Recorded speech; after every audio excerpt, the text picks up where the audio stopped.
थोड़ा सा आवाज गांव तक गया नहीं। मीर साहेब की आज हम लोग परम पूज्य प्रातः स्मरणीय सदगुरुदेव श्री विवेक साहेब के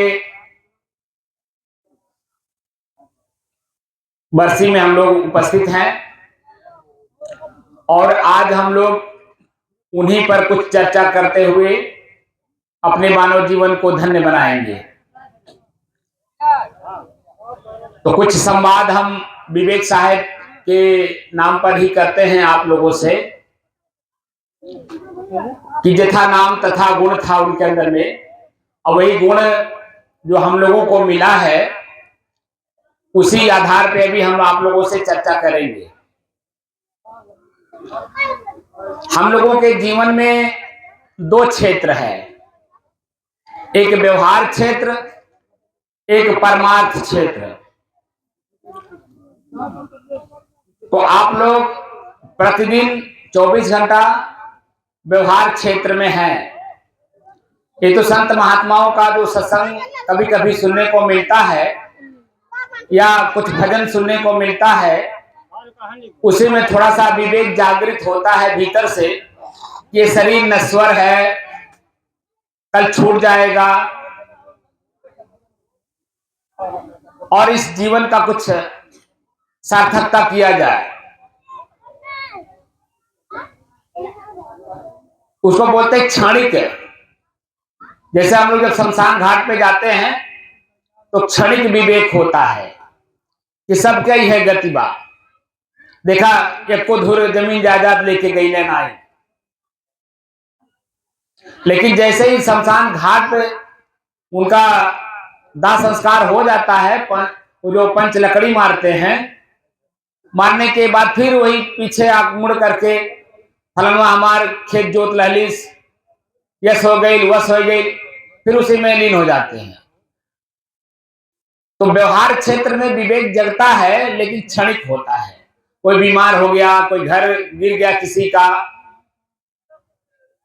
तमाम तरह की जो प्रक्रियाएं हैं दैवी या प्राकृतिक या सामाजिक, कोई घटना घटता है तभी तो क्षणिक वैराग्य जगता है या विवेक जगता है। लेकिन आप ही लोगों के बीच में हम लोग भी थे,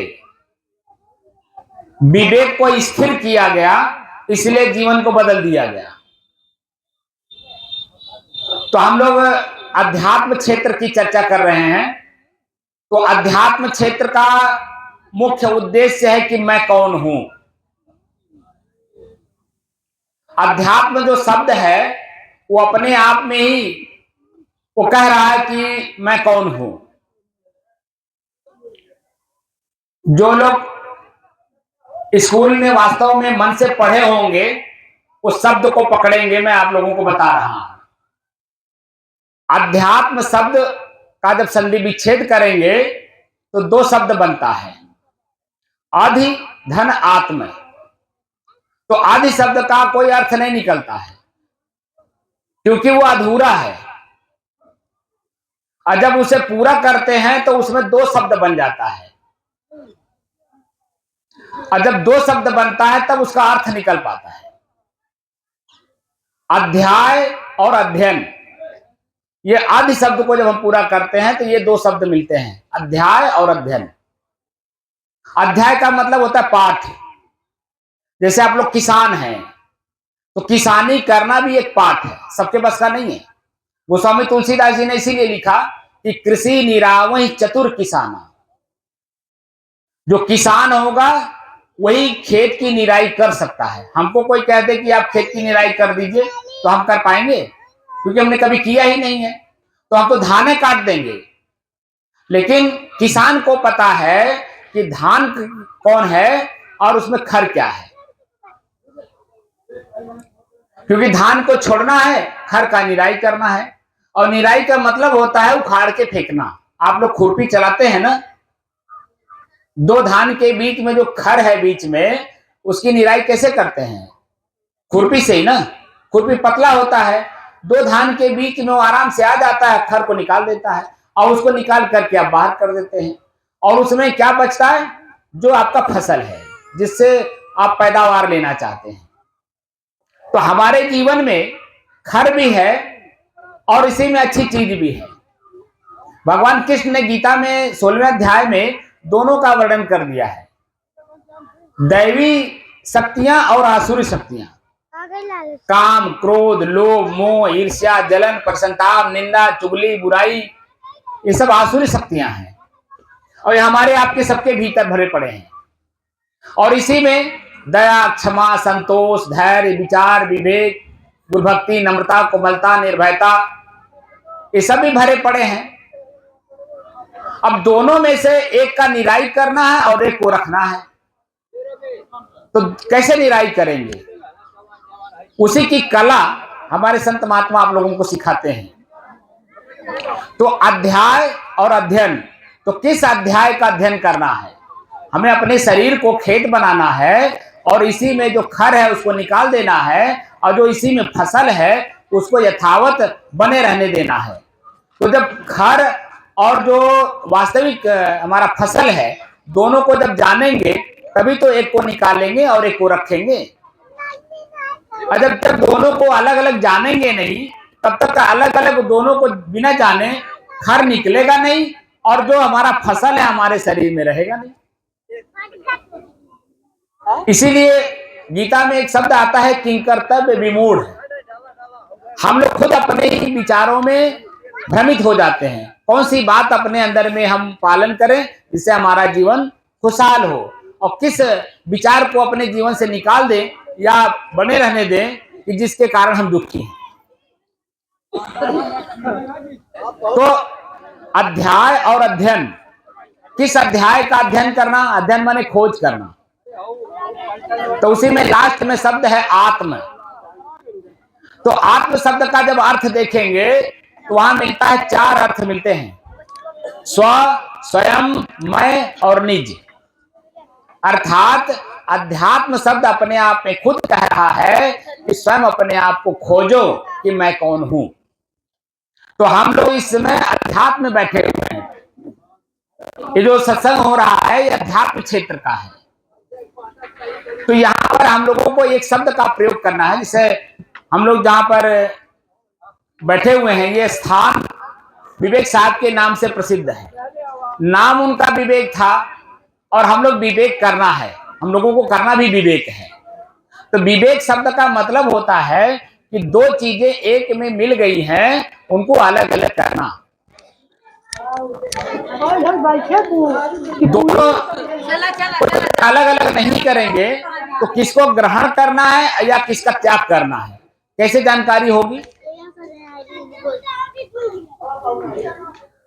तो विवेक शब्द का प्रयोग हम लोग करेंगे, मैं और मेरे का अंतर ढूंढेंगे। अभी जैसे मैं वहां बैठ करके कुछ देर प्रधान जी थे तो ऐसे चर्चा करके कुछ लोग सुने भी होंगे और कुछ लोग नहीं जान रहे होंगे। मैं आप लोगों को साधना सिखाता हूं कि अपने ही चंचल मन को अपने बस में कैसे किया जाए। साधना काल में भी हमारा मन हमारे बस में हो और व्यवहार काल में भी हमारा मन हमारे बस में हो। हमारा जो जीवन है ये जीवन सफल कैसे हो कि किस लिए हमें भगवान ने इस शरीर को दिया है। भगवान को हमारे शरीर को देने का कोई उद्देश्य हो और उस उद्देश्य में हम चल रहे हैं या नहीं, उसे पूरा कर रहे हैं या नहीं, कैसे मालूम हो? यूट्यूब पे जाएगा, यूट्यूब पे। तो विवेक शब्द करने के लिए, उसका प्रयोग करने के लिए आप लोग भी अपना अपना दिमाग लगाइएगा। मान लीजिए यहाँ कोई बैठा नहीं है तो आप लोग अपना कुर्सी लेकर के नजदीक आ सकते हैं, क्योंकि कोई बैठा नहीं है, खाली जगह है। इसीलिए हम लोगों का जो संवाद है जब तक आपसी थोड़ा नजदीकी ना हो तो पता नहीं चलता है कि कौन। आपन भी कुर्सी और किनारे लगा लीजिए, नहीं कोई बात नहीं, वही लगा लें, कोई बात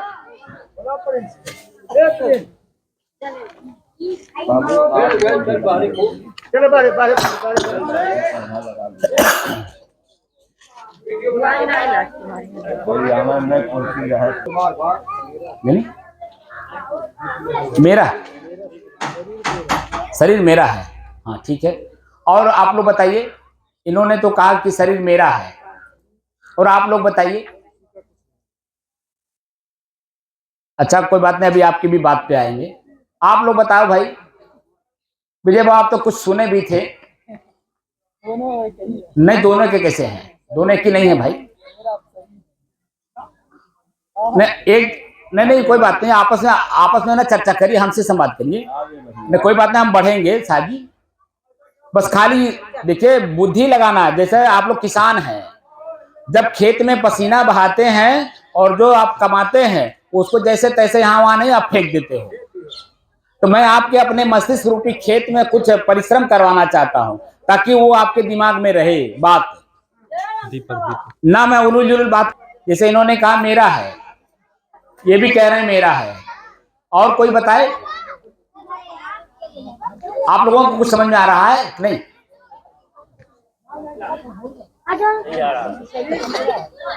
वो तो आपने भी कहा, ये भी कह रहे हैं, 3 हो गए लोग। कोई मैं वाले भी हैं कि नहीं? कि शरीर ही मैं हूं या मेरा है?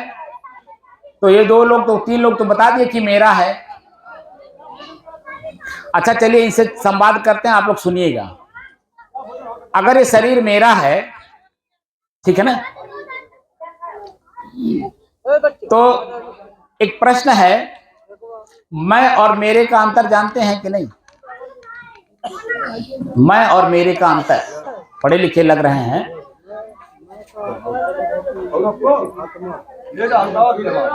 यहाँ आत्मा शब्द का तो पहले से प्रयोग हो ही गया है। मैं का मतलब ही होता है आत्मा, आत्मा का अर्थ ही होता है मैं। मेरा और मैं का अंतर पूछ रहा हूं। हाँ, मैं का मतलब है स्वयं, आत्मा शब्द नहीं, स्वयं। हाँ स्वयं। और मेरा मेरे से अलग हो। जैसे मफलर आप लिए हैं, स्वेटर वो जैकेट पहने हैं, शर्ट पहने हैं, मोबाइल लिए हुए हैं, तो अलग है ना। भले आप मेरा कह रहे हो, लेकिन आपके शरीर से अलग है कि नहीं? बोलिए, आपके शरीर से अलग है कि नहीं? हाँ, तो क्या आप अपने शरीर से अलग हैं? आपका अगर जैसे मान लें मफलर हम छीन लें या प्रेम से ले लें, तो आपको कष्ट तो नहीं होगा, पीड़ा नहीं होगी। ऐसे ही आपका अगर मैं उंगली काटूं तो आपको दर्द नहीं होना चाहिए। कर रहा हूं, बोलिए। तो दर्द होगा ना, तो दर्द किसको हो रहा है? किसको हो रहा है? इसका मतलब है कि शरीर में मैं हूं तो मैं ही हूं ना। दर्द तो किसको हो रहा है? मैं ही हुआ है ना। तो साफ साफ मालूम हो रहा है कि शरीर मैं हूं। मफलर को दर्द नहीं होता है। तो जैसे आपने कहा कि शरीर मेरा है, तो मफलर भी मेरा ही तो है। तो मफलर आपसे छीना जाए तो आपको कष्ट नहीं होगा, मन में कष्ट होगा, शरीर में कष्ट नहीं होगा। जरा अंतर बारीकी पढ़िएगा, बारीकी को हम लोग आप लोगों को समझाने की कोशिश कर रहा हूं। मैं और मेरे का अंतर जो होता है, मेरा का मतलब मेरे से अलग। जैसे मेरे शरीर पे जो कुछ भी है आप छीनिए, कुछ करिए तो मुझे कष्ट नहीं होगा। लेकिन अभी उंगली अगर काटूं तो दर्द होगा कि नहीं होगा? तो इसे साफ मालूम हो रहा है कि शरीर मैं हूं। क्यों? शरीर मैं हूं कि मेरा हुआ? अब ये कंफ्यूज हो गए। अब आप लोग बताइए, ये तो संशय में पड़ गए। बोलिए,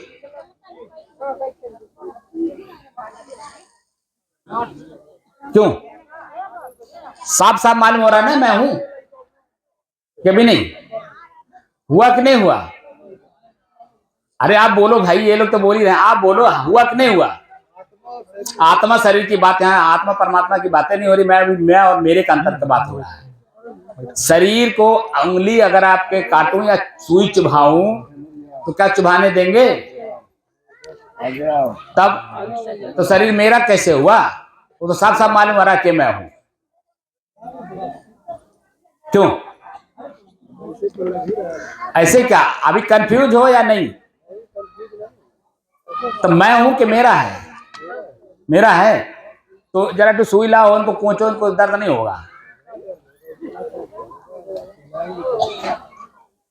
अरे वो तो जितने अंदर में सुइया घुसी होता ना तू चिल्लावा अपने मन में। हमने कह दिया कि लोग हंस दिए, इसका मतलब मेरा समर्थन कर दिए लोग। मैं जो बारीकी के अध्ययन करा रहा हूं, जरा बात को समझिए। मान लेते हैं अगर इन्होंने कह दिया कि शरीर मैं हूं, या आप लोग भी मान लिए कि शरीर मैं हूं, या मैंने थोड़ा सा घुमा दिया तो आप लोगों ने भी मान लिया कि शरीर ही मैं हूं। तो अगर शरीर मैं हूं तो प्रश्न ये होता है कि हम झूठ कहां नहीं बोलते। तो मेरा उत्तर यह है कि आप परिवार में झूठ नहीं बोलते हो, लेकिन आपसे भी ज्यादा बुद्धिमान लोगों ने मुझे बताया कि महाराज जी परिवार में सबसे ज्यादा झूठ बोला जाता है।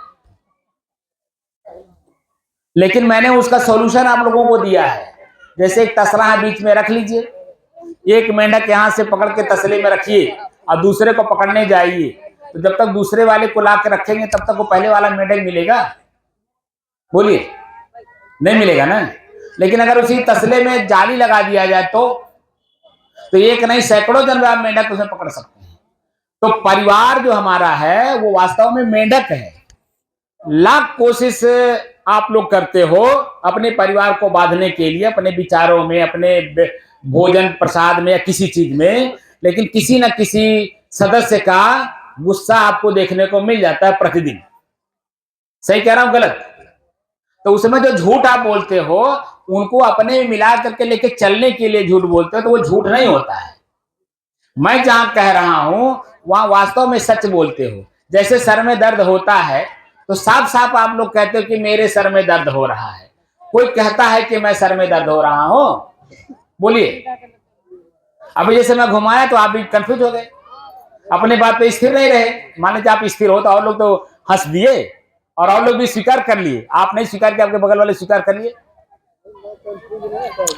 मैं आपकी बात को तवज्जो देता हूं। मान लीजिए हम आपको नहीं छोटा कह रहे हैं, हम जहां पर बोल रहे, हम जैसे हम नहीं भ्रमित हैं, हमको भ्रमित किया जा रहा है। कौन कौन लोग हमें कहां कहां भ्रमित करते हैं क्या हमें पता है? हम उस लेवल पे आपको विचार को ले जाना चाहते हैं। हम खुद अपने ही कर्मों में या अपने विचारों में हम स्थिर नहीं हैं। प्रश्न तो यूं है,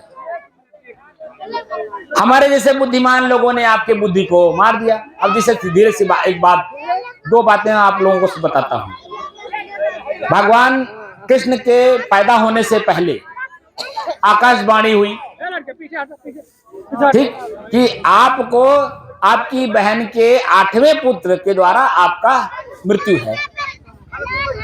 ठीक, तो जब सीरियल से बच्चा पैदा होगा तभी तो 8वां वाला आएगा। नारद जी आकर के उसके दिमाग को फेर दिए कि 8वां पहला भी हो सकता है, दूसरा भी 8वां हो सकता है। 8वां तो 8वां ही है, पहला भी 8वां हो सकता है। तो अब बताइए, कंस के दिमाग को नारद जी ने फेर दिया। अब ये के करके सबको मारने लगे, तो पाप बढ़ रहा है ना। वो पाप बढ़ाने के लिए उन्होंने ऐसा बुद्धि लगाया कि ताकि ये पाप करता नहीं था। वो तो अपने समाज और अपने राज्य को चलाने की दृष्टि से वो पूरा अपना जीवन उसने समर्पित कर दिया था अपने लोगों के लिए। और दो दूसरे लोग थे वो उसके वहां दाव नहीं लगता था, कोई किसी प्रकार का विचार उसमें गोद नहीं लगती थी। अब वो नारद जी को, जो बुद्धिमान लोग थे, सब लोगों ने मिलकर के नारद जी को वहां भेजा गया कि उसके बुद्धि को भ्रमित करो, वो कुछ पाप करे। जब पाप करेगा तभी तो उसके ऊपर हम लोग कुछ एक्शन लेंगे। जैसे अमेरिका है, जो छोटे छोटे देश है ना, मुस्लिम राष्ट्र, सबको आपस में लड़ाता रहता है और लड़ा करके क्या करता है, अपना हथियार सप्लाई करता है। वो तो उसका तो काम है हथियार सप्लाई करना, और हमको आपको जन चढ़ा बढ़ा करके आपस में टकरा करके मारता है। हम लोगों को यह समझना है कि चाहे पत्नी हो, चाहे बेटा हो, चाहे भाई हो, चाहे परिवार हो, चाहे गांव गड़ी के लोग हो, चाहे आसपास के लोग हो, आपसी जो सद्भाव है, प्रेम है। जरा सा बुखार होता है, और वैसे भी आप ले लीजिए, जरा सा किसी को भी खांसी आ जाती है, बुखार आ जाता है, तो पड़ोसी दौड़ के आता है, परिवार के लोग ही दौड़ के आते हैं। और उनके साथ हम कैसा व्यवहार कर रहे हैं? बोलिए, उनके साथ हम अच्छा व्यवहार कर पाते हैं? क्षणिक सुख के लिए या क्षणिक लाभ के लिए हम अपने ही परिवार के सदस्यों को अलग अलग कर देते हैं, या पड़ोसी से हम दुश्मनी कर लेते हैं। अरे आपका प्रधानमंत्री से मान लेते हैं संबंध है, जब वो सुनेंगे तब ना आएंगे, उनको आने में भी टाइम लगेगा, और तब तक पता चला यहाँ आपका राम नाम सत्य हो जाएगा। पड़ोसी दौड़ के आएगा, पड़ोसी से संबंध आपका बनाइए।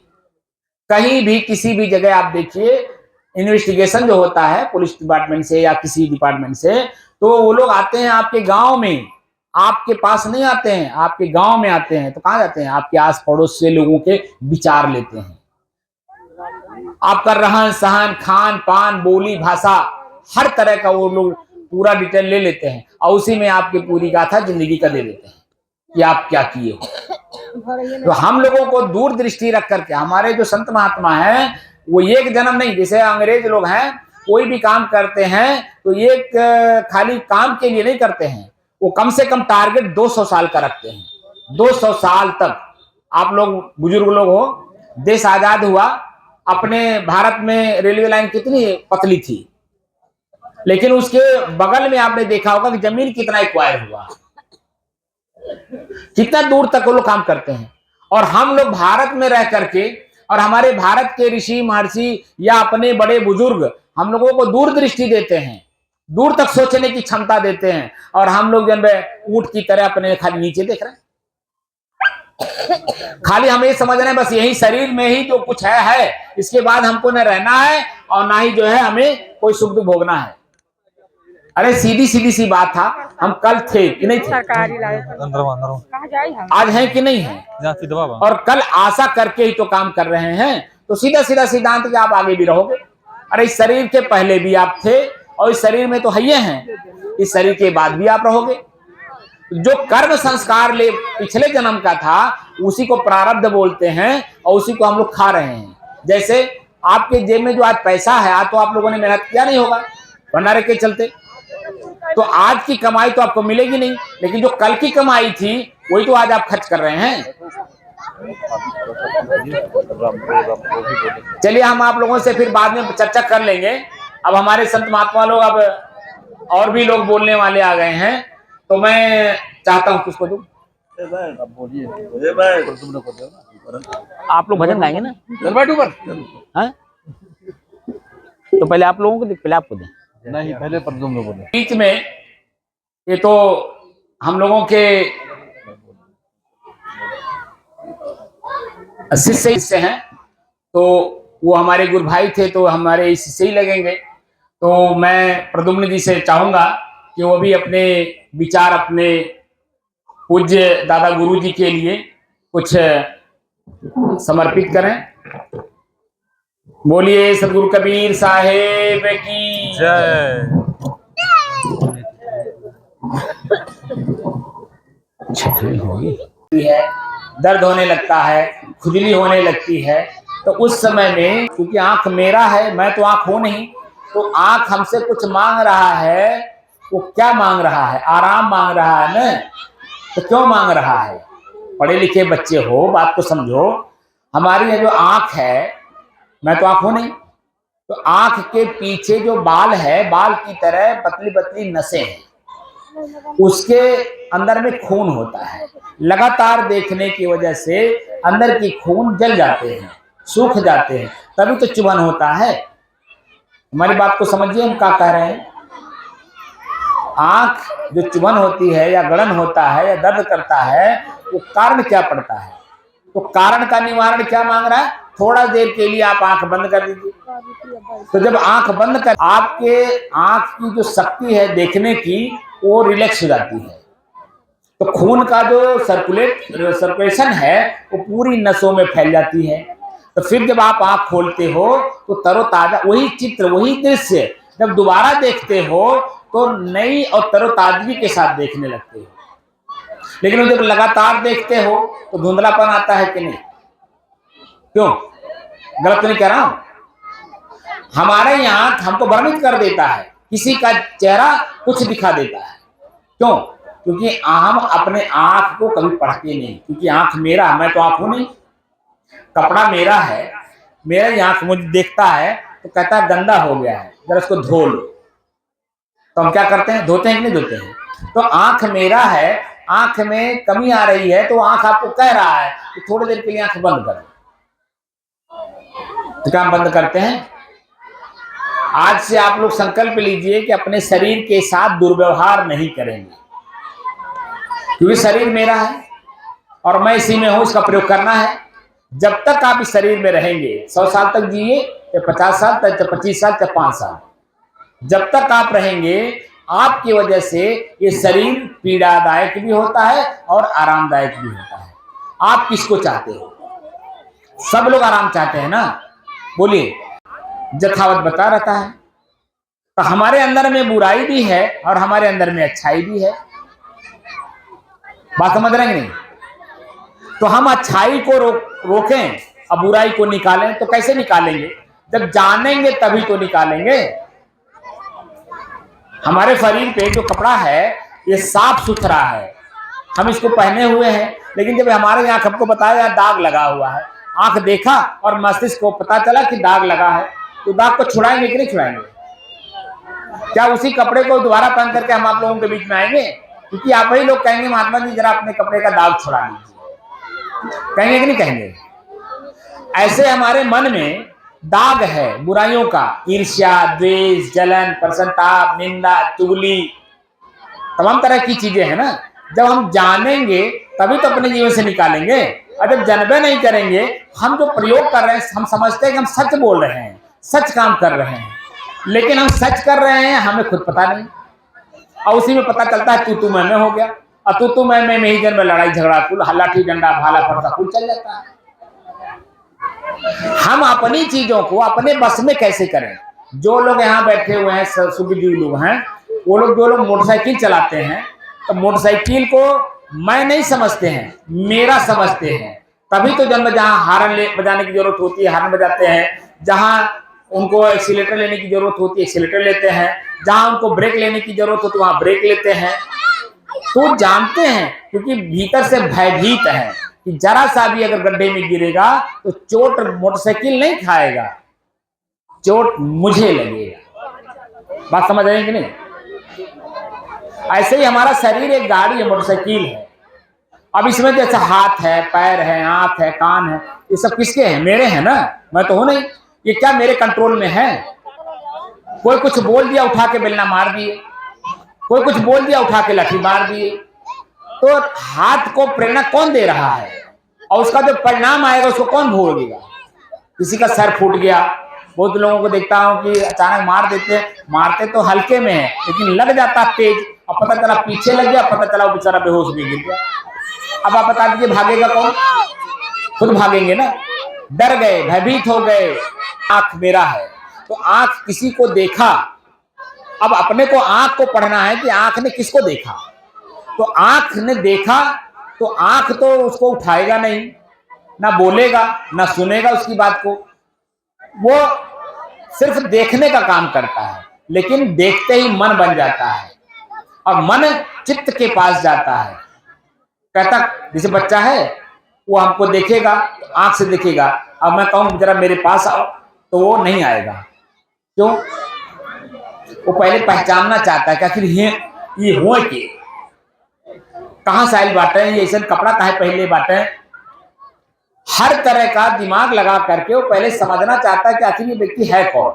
वो बच्चा जब समझना चाहता है, तो हम लोग तो मनुष्य हैं, बड़े हैं, हर जगह अपने बुद्धि का प्रयोग हम कर सकते हैं। जब बच्चा कर रहा है तो आंख ने देखा, अब वो मन चित्त बन गया, अब मन चित्त के पास जाता है। चित्त अपने में प्रश्न करता है ये कौन है, कहां से आया है, क्या कर रहा है। वो तरह तरह का प्रश्न जो करता है वो चित्त करता है, और जब लास्ट में जा करके अपने में कंफर्म कर लेता है तब वही बुद्धि बन जाती है। बात समझ रहे नहीं? और जैसे बुद्धि बना, उसके बाद का जो क्रिया होगा वो परिणाम आपको कोई रोक नहीं सकता, क्योंकि आप ही को भोगना है। तो हम लोगों को अपने कर्म को पढ़ना है सबसे पहले, कि मेरे अंदर में कौन सा कर्म ऐसा हुआ मेरे साथ में या मैंने किया कि आज मैं दुखी हूं। हमारे यहाँ जो रिसर्च हुआ है, वो रिसर्च हुआ कि मेरा दुख क्या है। बस खाली दुख एक शब्द है, उसी दुख पे रिसर्च हुआ है।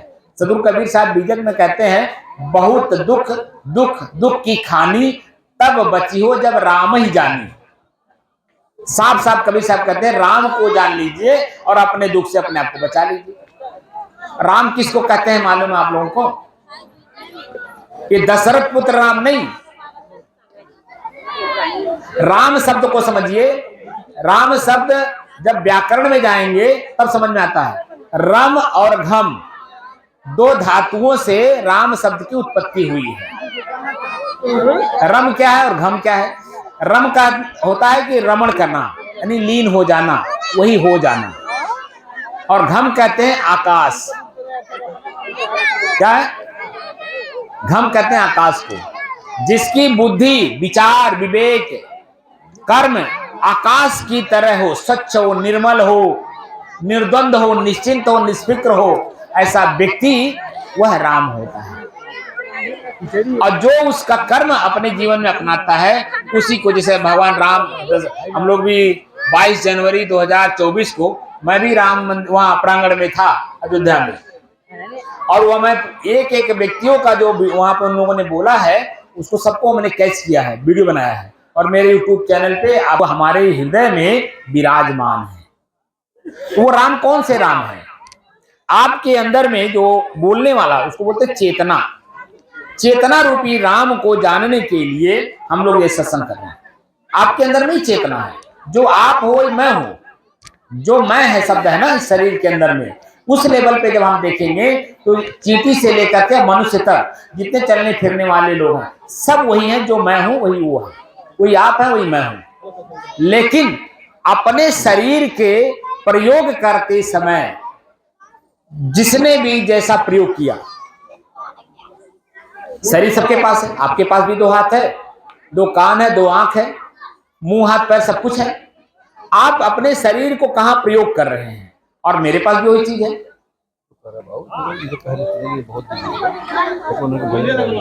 वो लोग कहां गए? आ जाए। तो मैं आप लोगों को जो बता रहा हूं वो साधना की पद्धति बता रहा हूं कि अपने मन को कैसे साधा जाए। साधना का मतलब होता है बस में करना। जैसे हल चलाते समय जब बैल हमारे बस में होते हैं तो देखिए हराई बहुत अच्छी चलती है। जब बैल से खेती होती थी तब की बात हो रही है, लेकिन आज ट्रैक्टर है। ट्रैक्टर का जो स्टीयरिंग है जिसके हाथ में है वो जब देख के चलाता है तो देखिए उस खेती कितनी बढ़िया होती है, क्योंकि जानबूझ के कर रहा है ना, तो खेती बढ़िया होती है और परती तोड़ता है वो। हमारा शरीर परती पड़ गया है, हमारे हाथ पैर आंख नाक कान सब में परती पड़ गया है। अब इसी को हमें खोदना है कि आंख से हम क्या देखें, कान से हम क्या सुने, मुंह से हम क्या बोलें, हाथ से हम क्या करें, पैर से चल करके हम कहां जाएं, या मन में हम क्या सोचें, या चित्त में हम कौन सी चीज का अनुसंधान करें जिससे हमारा मन या चित्त प्रसन्न हो, आनंदित हो, या हमारा जीवन आनंदित हो। हम जिधर से जाएं उधर से ही लोग कहें अरे बाबू जा रहे हैं, भैया जा रहे हैं, काका जा रहे हैं, फलाने जा रहे हैं। कोई ये ना कहे कि चोरवा जा रहा है, कोई ये ना कहे कि गेड़िया जा रहा है, कोई ये ना कहे कि बेईमानवा जा रहा है। वह सारा कुछ आप पर निर्भर करता है। आप अपने शरीर के अंगों से क्या काम ले रहे हैं, क्योंकि मालिक आप हैं। तो रिस्पॉन्सिबिलिटी किसकी होगी? किसकी होगी? अपनी होगी कि नहीं होगी? तो कुछ बातें आप लोगों को मैं बता देना चाहता हूं। इतना जो भूमिका बांधने का मेरा जो तरीका था वो ये था कि कुछ ऐसी चीज आप लोगों को दे जाएं कि ताकि आगे आने वाले समय में प्रतिदिन उसको अपने घर में आप लोग करिएगा। और उससे क्या आपको लाभ मिलेगा? जब करेंगे तभी लाभ दिखाई देगा, और करेंगे ही नहीं तो उसका क्या लाभ दिखाई देगा? अरे भौतिक जीवन में आप कुछ करते तभी लाभ मिलता है, और ये तो आत्मिक जीवन है। और इसमें भी आपको कोई मेहनत नहीं करना, कोई समय नहीं निकालना है अलग से कि नहीं वहां जा करके करेंगे। आपके पास पर्याप्त समय है, लेकिन आपको मालूम नहीं है। भजन करने का जो साधन बताया गया, भगवान कृष्ण ने गीता में बताया कि या निशा सर्वभूतानां तस्याम जागृत संयमी। रात हम लोग से पूरा समय दे दिए, पूरा जीवन समर्पित कर दिए। तो हम लोगों के लिए बताया गया, हमारे यहाँ जब यहाँ मैं रहता था, यहाँ गुरुजी ने हमको कभी लालटेन जलाने नहीं दिया, ढेबरी तक नहीं जलाने दिया। हम लोग क्या करते थे कि यहाँ जो कटहल का पेड़ था उसी के नीचे मैं बैठा रहता था और अध्ययन करता था। और कब तक? जब तक सूरज की रोशनी मिलती थी, जब तक प्रकाश रहता था, तब तक हम लोग यहाँ अपना अध्ययन करते थे।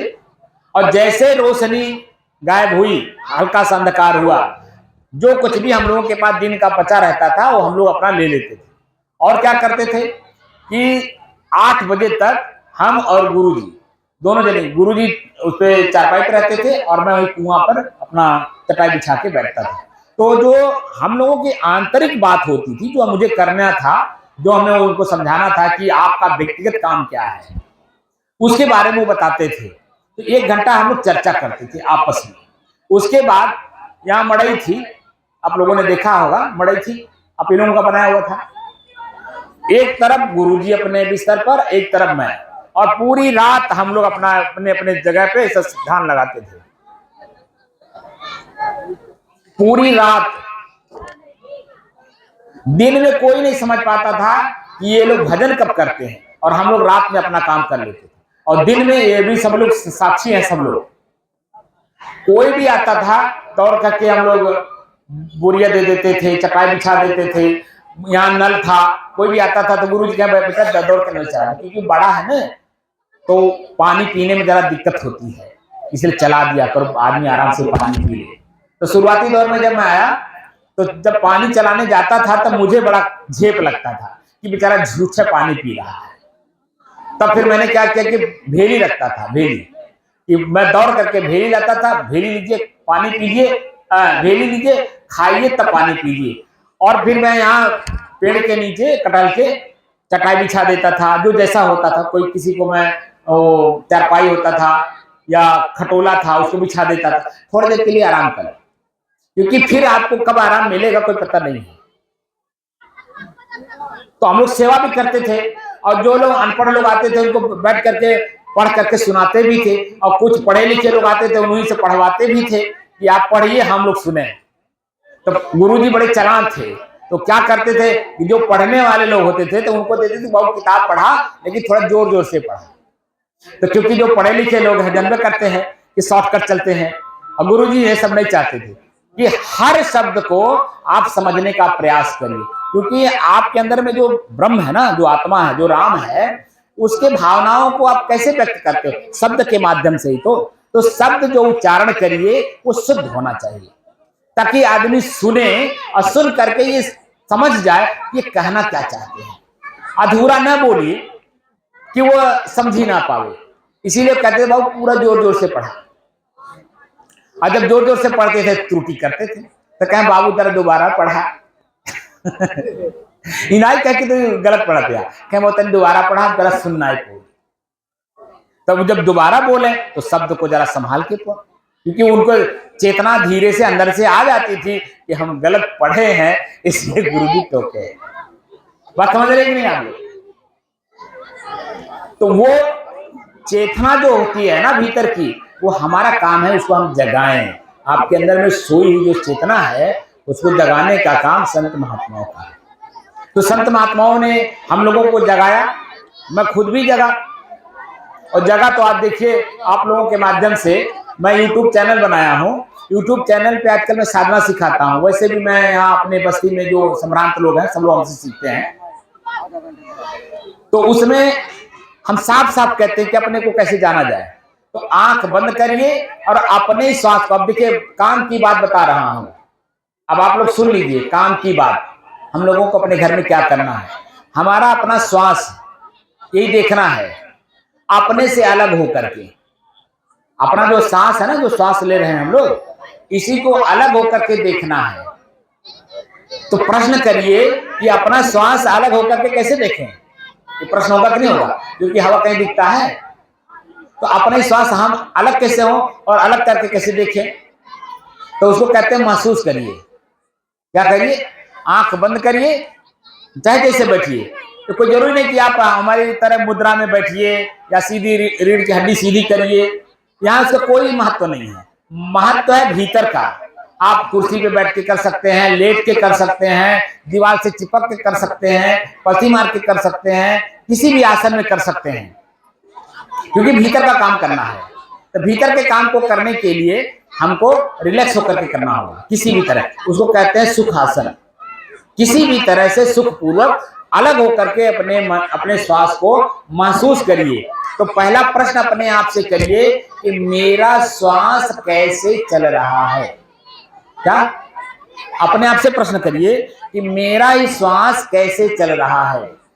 अगर आप चल के आए होंगे तो देखेंगे आपकी श्वास की गति तेज होगी, या कोई बात चिंता की होगी तो भी आप देखेंगे आपके श्वास की गति तेज चल रही है। कोई मन में बात लिए होंगे तो भी आप देखेंगे आपके श्वास की गति तेज चल रही है। तो जिस कारण से आपके श्वास की गति तेज हो, उस कारण का निवारण कर दीजिए। और निवारण कैसे करेंगे, उसका सॉल्यूशन ये है, अपने श्वास को लगातार देखिए। तो लगातार मन देखने नहीं देगा, कुछ न कुछ बात इधर उधर की आपको ख्याल कराता रहेगा। हाउ बिलात बा, उनसे मिलेगा बा, हाउ बहुत जरूरी काम बा, यस करेगा बा, उनसे मिलेगा, वहां जाए, दुनिया भर के बात ये याद दिलाएगा। तो करिए क्या कि वो सब बात को भूलते रहिए और लगातार श्वास को महसूस करिए कि कैसे चल रहा है। बात समझ रहे हैं? तब तक देखिए कि जब तक आपको नींद न आ जाए। क्या? अपने श्वास को तब तक देखिए जब तक नींद न आ जाए। और एक काम पहले छूट गया, उसको बता दे रहा हूं कि बैठने से पहले या श्वास को देखने से पहले एक बार अपने शरीर को पढ़ लीजिए कि मेरा शरीर हल्का है या भारी है, तनाव महसूस करा रहा है, दर्द महसूस कर रहा है, पीड़ा महसूस करा रहा है, या क्या महसूस करा रहा है। ठीक है, एक बार उसको पहले देख लीजिएगा। और जब नींद आ जाए, नींद जब खत्म होगा, उस समय में फिर अपने शरीर को पढ़िएगा, अपने मस्तिष्क को पढ़िएगा, मस्तिष्क के अंदर नसों को पढ़िएगा, मांसपेशियों को पढ़िएगा, हड्डियों को पढ़िएगा। तो देखेंगे कि नींद आने के बाद आपका शरीर इतना हल्का हो जाएगा, इतना हल्का हो जाएगा कि आप कल्पना नहीं कर सकते। तो पहले भारी लग रहा था, श्वास को देखे तो आपका श्वास देखते देखते नींद आ गई आपको। उसके बाद जो नींद के बाद जो स्थिति हमारे शरीर की बन रही है, तो मन भी हल्का है, कोई तनाव नहीं, कोई दबाव नहीं, कोई चिंता नहीं, कोई फिक्र नहीं। ठीक, और शरीर भी खूब हल्का महसूस हो। तो सबसे बड़ा लाभ यहाँ मिला कि नहीं, कि हमारा मन और हमारा शरीर एकदम हल्का हल्का महसूस हो। तो पहला काम ये आप लोग करिए कि अपने श्वास को तब तक देखिए कि जब तक नींद न आ जाए। अच्छा, दूसरी बात, इसको करना कब है? जो बूढ़े बुजुर्ग लोग हैं, हमको तो लगता है कि रात के 1 बजे के बाद